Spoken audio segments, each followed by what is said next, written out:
A heavy grey sky casts a shadow over a small, unfamiliar town. The streets are unusually quiet, swallowed by a dense fog that clings to everything it touches. Daniel, a man in his late 20s, steps off the bus. The first few steps are slow, hesitant, as if lost perhaps in his own thoughts. He feels the weight of something unspoken in the air, almost choking on his words. As he adjusts his tie, his eyes dart around, scanning the eerie streets. The world seemed silent, considering there was still the hustle on the road. He glances at his phone, only to be met with his own photo as the wallpaper. And slowly, his eyes move towards the time. 9:25. His pace quickens, wanting to outrun the discomfort, but mostly to reach the office on time. He takes the path less traveled by. A narrow opening between buildings.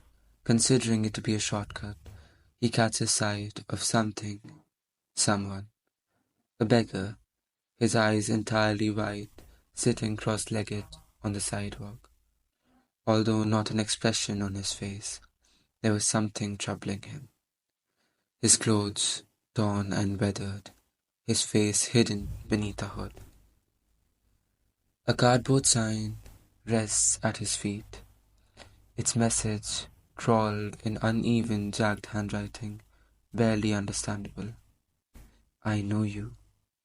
The words are unnerving, but Daniel barely registers them. His heart skips a beat. He hesitates, but quickly forces his steps to move forward, shaking off the unsettling feeling. The office is sterile, bathed in harsh, flickering light of fluorescent bulbs. Daniel sits at a cubicle, surrounded by people, yet feeling completely isolated. The hum of voices around him is muted, like they're coming from underwater. He tries to blend in, to act normal. Small talk with co-workers feels like a performance, each word more forced than the last. He doesn't belong here. The day felt like forever. Every minute was 10, and tick of the clock felt unreal. Only when he had gotten in the mood, ready to work tirelessly, lunchtime rolls round. Daniel steps outside, breathing in the cold air, seeking an escape from the building's suffocating walls. There, the beggar sits on the curb, exactly where he had been earlier. Same tattered clothes, same hunchback posture, and same sign. I know you. Daniel freezes. A chill runs down his spine. How is this possible? He looks around, only to see that no one else seems to notice. The world continues on, indifferent to the beggar's presence.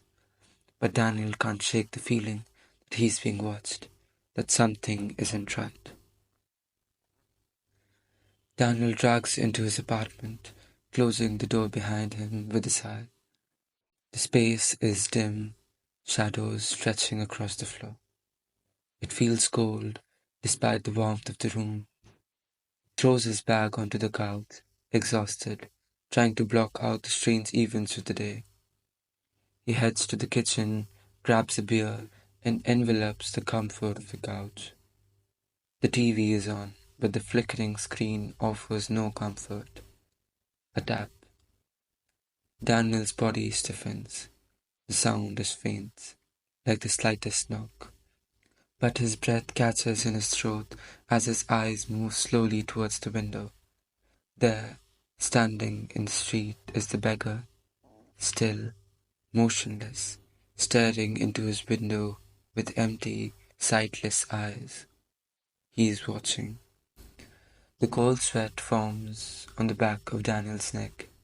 He quickly yanks the blinds down, his heart racing, but the air feels thick, topped with something ominous.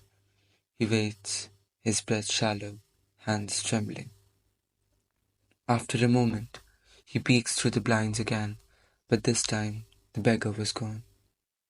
Daniel exhales, the tension releasing just a fraction.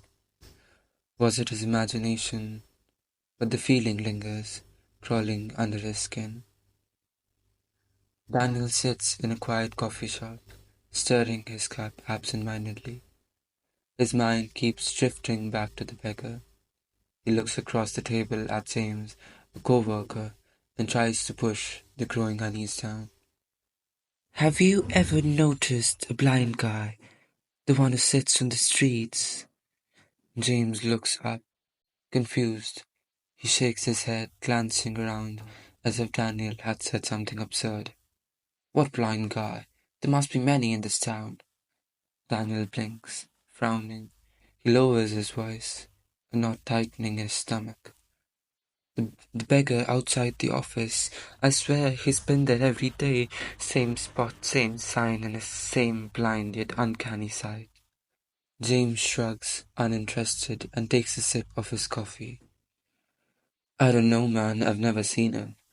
Daniel sits back, his unease deepening. Was it just him? Was he imagining the whole thing? Whatever it was, there was no time to think. He's late for office. Again. After work, Daniel walks past a small, weathered cornerstone. The site above creaks in the wind, giving the place an air of neglect. He slows as he approaches the door, hesitant. Inside, the light is dim, the shelves stacked high with dusty bottles and jars. Behind the counter, an elderly man watches Daniel with a strange, knowing gaze.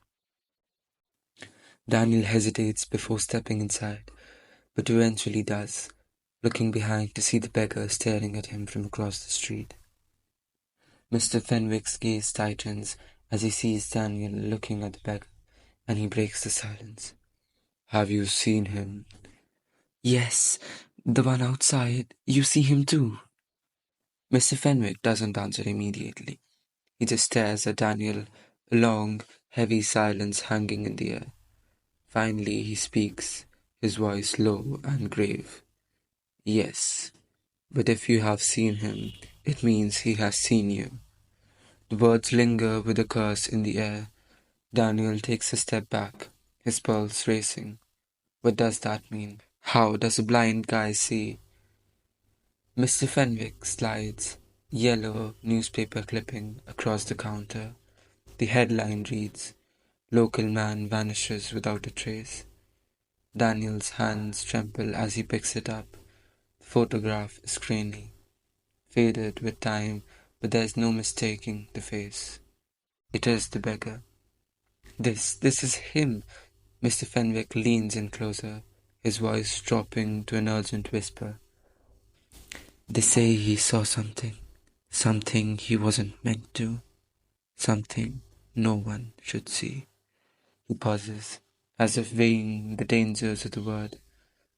They say he's not really alive anymore. What's left of him is a curse. The ones who see him too much don't last long. Daniel lies in bed, staring at the ceiling.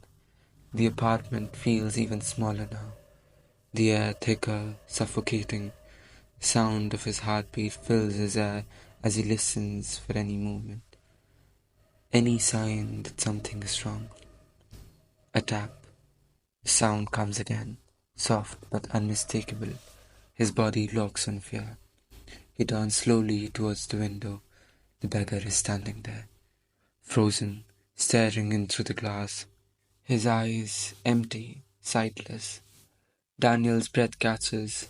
His hand reaches for his phone, his fingers shaking as he snaps the picture. The screen shows nothing. The window is empty. But when he looks up, the beggar is still standing there. But this time, it's inside the room. A month later, a new man arrives in town. He steps off the bus, adjusting his tie, unaware of the strange, creeping presence that lurks in the fog. He glances briefly at the sidewalk where the blind beggar sits. The beggar, an unfamiliar familiarity creeps in, resembling a lot to Daniel. His cardboard sign reads, scrawled in uneven handwriting, I know you. So come back again at this nocturnal hour to witness another horrifying tale.